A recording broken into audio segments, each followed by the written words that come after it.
Spartans weren't just warriors, they were war itself. At the tender age of 7, boys were ripped from their families and plunged into the Agage, a brutal training camp where starvation, beatings, and relentless combat instruction became their new reality. Or die trying. They were trained to steal, not because it was right, but to sharpen their cunning. If you got caught, you were punished not for stealing, but for being sloppy.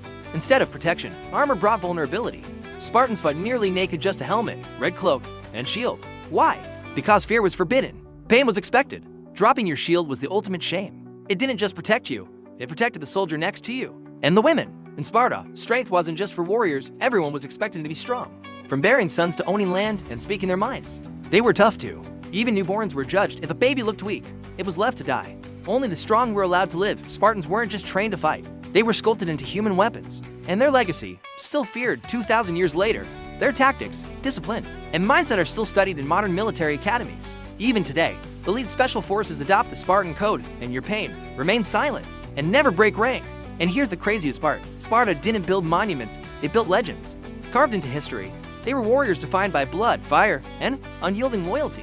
They lived without art or indulgence. Sparta wasn't a city, it was an idea, an unbreakable one. An idea that strength must be earned, that weakness is a choice, and that loyalty to your people is worth more than your life. Even today, the word Spartan means toughness, resilience, discipline. Not because they lived long lives, but because they lived without fear. They didn't conquer the world, they didn't need to. They became immortal in how they lived and how they died. Love this. More facts on the way. Follow for more.